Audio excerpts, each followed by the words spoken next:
کیونکہ ہم جیسے ہو سکتا ہے کہ کوئی بلینئر ہے، اس کو ہم ایکسٹرنلی جج کر رہے ہوں کہ یار یہ بڑا خوش نصیب ہے، یہ ایسا ہے، یہ ویسا ہے۔ قرآن ہمیں یہ بتا رہا ہے you have to see the internal quality, تم نے دل دیکھنا ہے کہ اس بندے کا دل کیسا ہے۔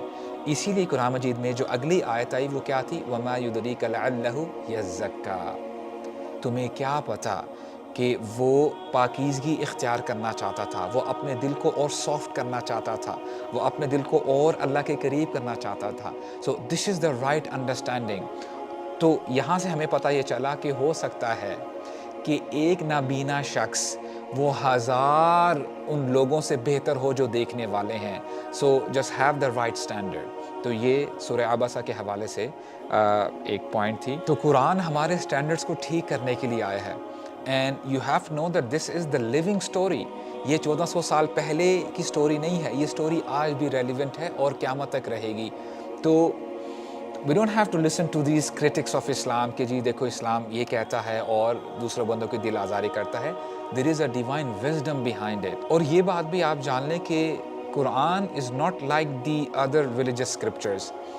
آپ جب باقی مذہبی کتابیں پڑھتے ہیں، فار ایگزامپل جب آپ تورات پڑھتے ہیں اور وہاں پر بھی آپ کو یوسف علیہ السلام کا قصہ بتایا جاتا ہے، قرآن مجید بھی آپ کو بتاتا ہے کہ what happened with یوسف علیہ السلام، لیکن قرآن آپ کو ان نیٹی گریٹیز کے بارے میں نہیں بتاتا۔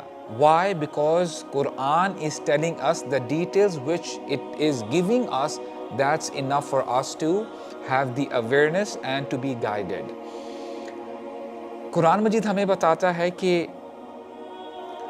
یوسف علیہ السلام کو بہت ہی تھوڑی قیمت پہ بیچا گیا، شَرَوْهُ بِثَمَنٍ بَخْسٍ، یعنی بہت تھوڑی قیمت پہ بیچا گیا، یعنی یہ ہمارے لیے کافی ہے سمجھنے کے لیے۔ البتہ تورات ہمیں بتاتی ہے کہ he was sold for 20 dirhams۔ Now the question arises کہ کیا ہمارے لیے یہ جاننا ضروری تھا؟ No, it's not necessary for us۔ جو انفارمیشن ہمیں بتائی گئی ہے that is enough for us to understand۔ اس کے ساتھ ساتھ قرآن بتاتا ہے کہ جب ان کے بھائیوں نے ان کو کنویں میں پھینک دیا اور وہ جھوٹا خون لگا کے آگے بدم کذب کے الفاظ آئے ہیں کہ وہ کوئی جھوٹا اور خلط ملط کر کے وہ خون لگا کے آگے تھے، قرآن نے ہمیں اس حوالے سے ایڈیشنل ڈیٹیلز نہیں بتائی۔ البتہ تورات سے ہمیں پتہ چلتا ہے کہ وہ کسی غنم کا، بکرے کا، کسی شیپ کا خون لگا کے آ گئے تھے۔ تو دس از دا ڈفرینس۔ تو یہ بات آپ جان لیں، قرآن باقی مذہبی کتابوں کی طرح کتاب نہیں ہے، یہ اللہ تعالیٰ کی طرف سے نازل کرتا ہے، یہ آپ کو وہی ڈیٹیلز بتاتی ہیں چاہے وہ لمیٹڈ ہی کیوں نہ ہو، that is enough for your guidance. اب ایک یہاں پہ سوال اٹھ سکتا ہے، ہو سکتا ہے کہ کوئی شخص آپ کو اپروچ کرے اور کہے کہ ٹھیک ہے آپ نے کہا کہ قرآن ہمیں زیادہ نمبرز کے بارے میں نہیں بتاتا، زیادہ لوگوں کے ناموں کے بارے میں نہیں بتاتا، but on the other hand ہم دیکھتے ہیں کہ ہمیں نوح علیہ السلام کے بارے میں بتایا گیا کہ انہوں نے 950 سال دین کی دعوت دی، یا اپنے قوم میں، اپنے گروپ میں رہے۔ تو یہاں پہ ہمیں نمبرز کے بارے میں بتایا گیا ہے۔ تو یہ بات آپ جان لیں کہ قرآن میں کوئی بھی کام عبث نہیں ہوتا، لا یعنی نہیں ہوتا، it has a purpose behind it. اب جس آیت کی طرف یہ ریفر کر رہے ہیں وہ سورہ عنکبوت کی آیت ہے، آیت نمبر 14، کہ جس میں اللہ تعالیٰ فرماتے ہیں کہ نوح علیہ السلام اپنی قوم میں رہے 950 سال۔ What is the context behind it؟ سورہ عنکبوت نبوت کے 10ویں سال نازل ہوئی تھی، یعنی مسلمانوں کو اور رسول صلی اللہ علیہ وسلم کو 10 سال ہو چکے تھے، رات دن کی محنت تھی، لوگ کرٹیسائز کر رہے تھے، بہت کم لوگ تھے جو اسلام کی طرف آئے، اور ظلم زیادتی کی جاتی رہی۔ اور کبھی کبھار بندہ نا ہمت ہارنے والا ہوتا ہے۔ شاید کچھ ایسے مسلمان تھے جو انہوں نے زبان سے تو نہیں کہا، لیکن دل میں بات آئی کہ اللہ کی مدد کب آئے گی، It's been 10 years، اور یہ کب تک یہ اذیت اور یہ ظلم زیادتی چلتی رہے گی۔ اللہ تعالیٰ نے سورہ عنکبوت نازل کی، اور سورہ عنکبوت میں مسلمانوں کو بتایا، اللہ کے نبی کو بتایا صلی اللہ علیہ وسلم کہ اگر تمہیں کبھی ایسا فیل ہو کہ بہت ہو چکا ہے، 10 سال گزر چکے ہیں، لیکن ابھی بھی کوئی پازیٹیو اور ڈیزائرڈ ریزلٹس سامنے نہیں نظر آ رہے، تو ہمارے بندے نوح کو یاد کرو۔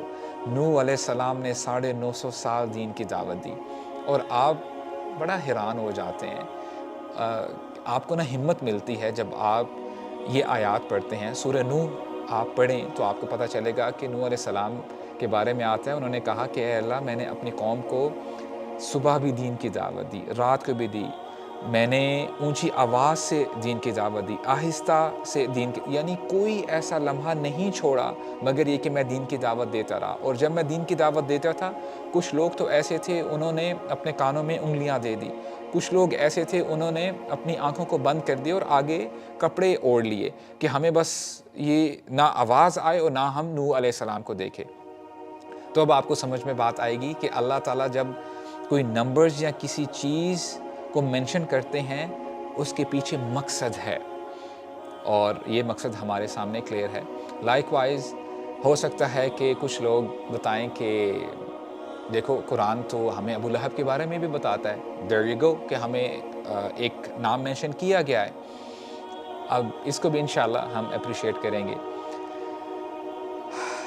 ابو لہب یہ اللہ کے نبی کا چچا ہے، اور میں چاہتا ہوں کہ آپ تھوڑا سا اس کو ویژولائز کرنے کی کوشش کریں کہ مکی دور ہے، ہمارے نبی صلی اللہ علیہ وسلم بازاروں میں جا رہے ہیں، لوگوں کے پاس جا رہے ہیں دین کی دعوت دینے کے لیے، فرما رہے ہیں یا ایھا الناس قولوا لا الہ الا اللہ تفلحوا، اے لوگو لا الہ الا اللہ کہو، فلاح پا جاؤ گے، تمہیں جنتیں مل جائیں گی، تم جہنم سے بچ جاؤ گے۔ اور جب ہمارے نبی یہ کہتے تو پیچھے سے آواز آتی یا ایھا الناس انہ کذاب فلا تصدقوا، اے لوگو یہ شخص جھوٹا ہے، اس کی بات کو یقین مت کرنا، اس کی بات کی تصدیق مت کرنا، یہ شخص جھوٹا ہے۔ تو لوگوں نے پوچھا یہ کون شخص ہے؟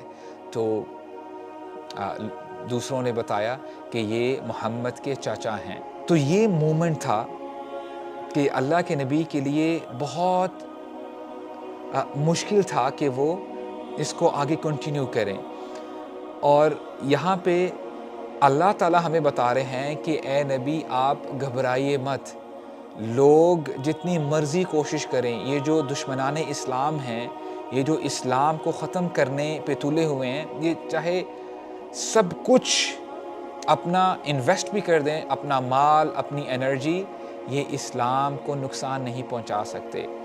اب جب آپ سورہ لہب پڑھتے ہیں، اس سے پہلے سورہ نصر ہے، اور سورہ لہب یہ بہت پہلے زمانے میں نازل ہوئی تھی، اور سورہ نصر بہت اینڈ میں نازل ہوئی۔ سورہ نصر میں اللہ تعالیٰ نے کیا فرمایا؟ اذا جاء نصر اللہ والفتح ورأیت الناس يدخلون فی دین اللہ افواجا۔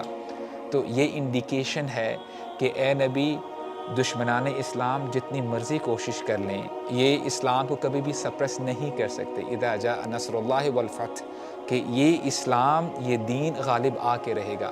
اور اے نبی آپ دیکھیے گا وَرَأَيْتَ النَّاسَ يَدْخُلُونَ فِي دِينِ اللَّهِ أَفْوَاجًا، کہ لوگ بہت بڑے گروپس میں فوج در فوج اسلام میں داخل ہو رہے ہیں۔ تو this is also a point of glad tidings، یہ خوشخبری ہے کہ چاہے